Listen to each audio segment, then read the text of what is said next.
I'm excited to share with you my 17th candle on my cake this year.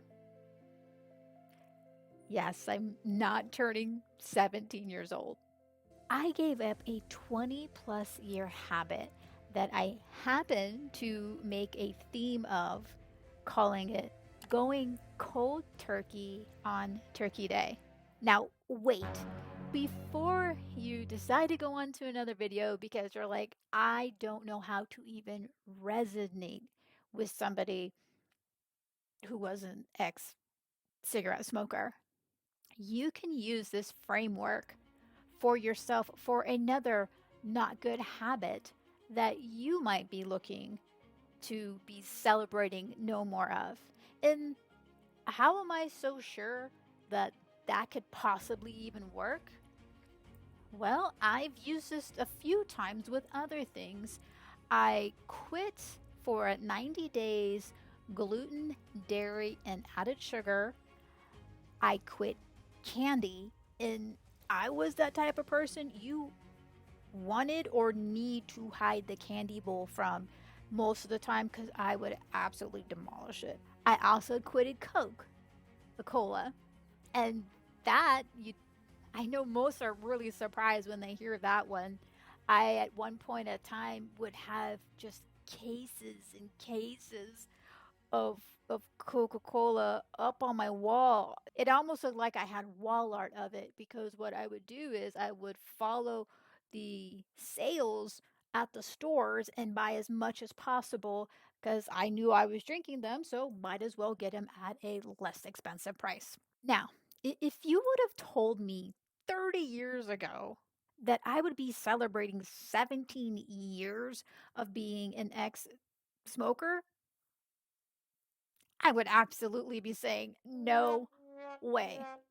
I had failed so many other times before. It's just way too hard. And right, who was it for this time? Because the only point of time where I had actually had a longer period of quitting smoking was when I was pregnant.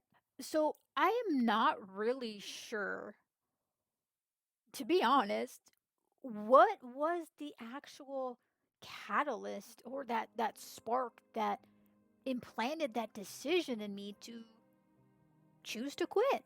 I wasn't sure if it was I was dealing with another round of ongoing bronchitis.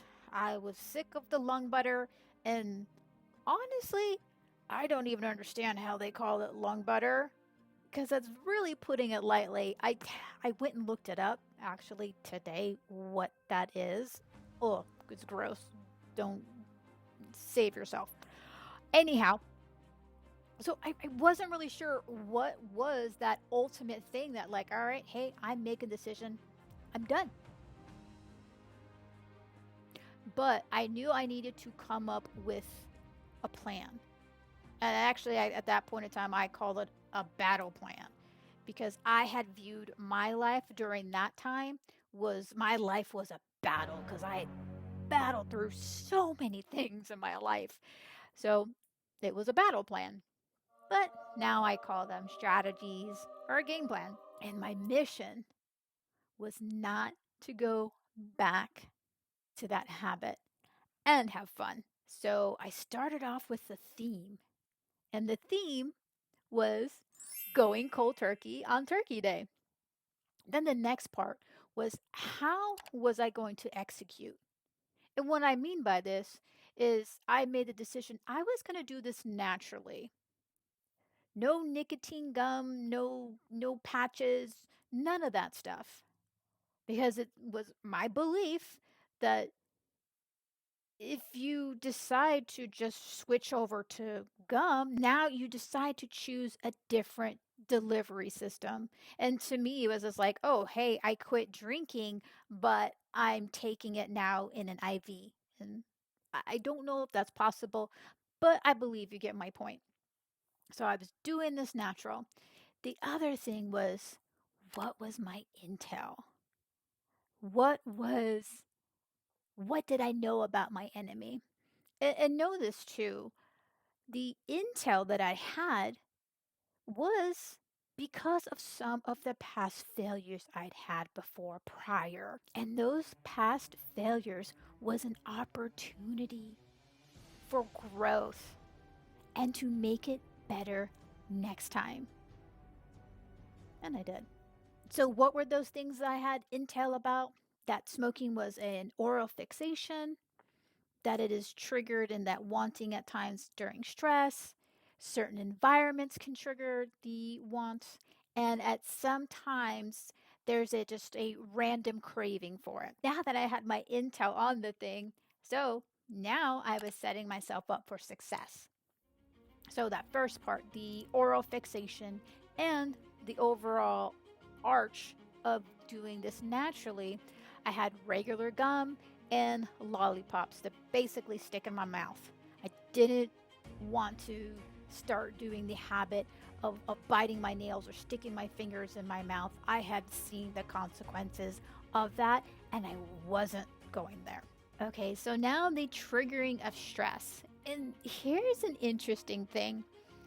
I didn't realize until I actually reflected back on this that this is where I started meditating. So, how I was going to manage any incoming stress was to meditate.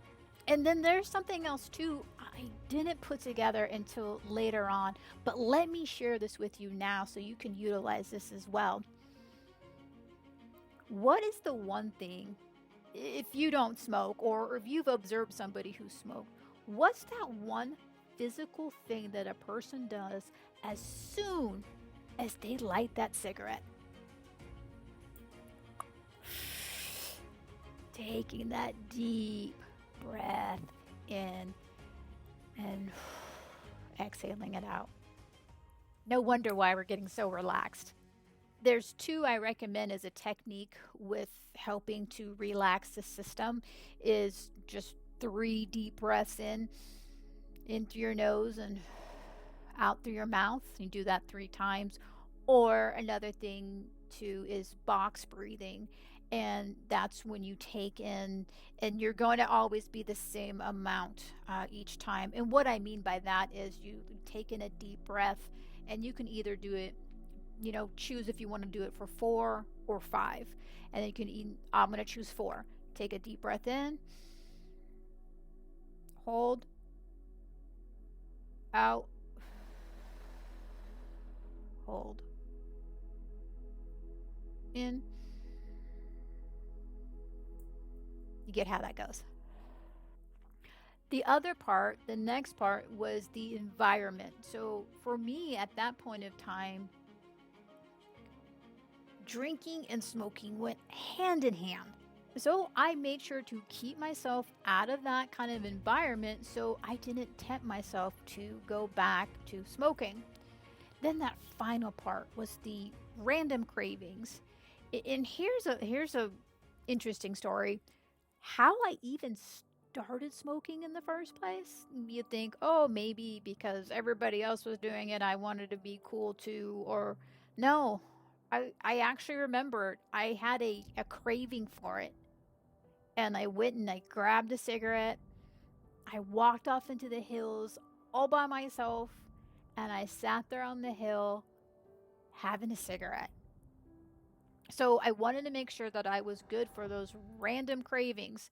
So what I did is I found these pellets, these homeopathic pellets, and I'll put the link in the description. I have to go relook it up. I don't remember what the name of it is offhand.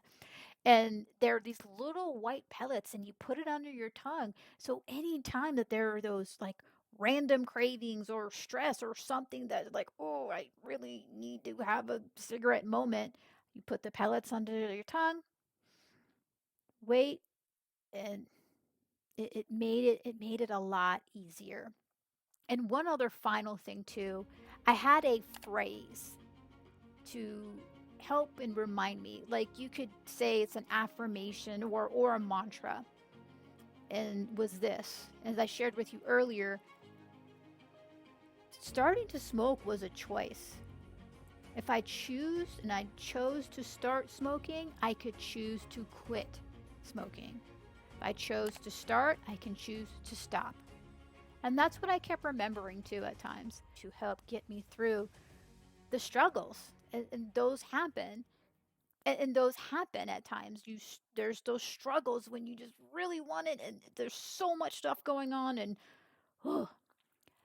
now, one other thing I didn't really mention was my living situation at that time. I don't really share much about that.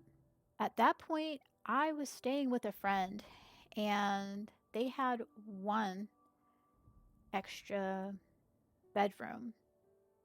It was myself and my son, who was at that point in time a preteen. And my vision of a good mom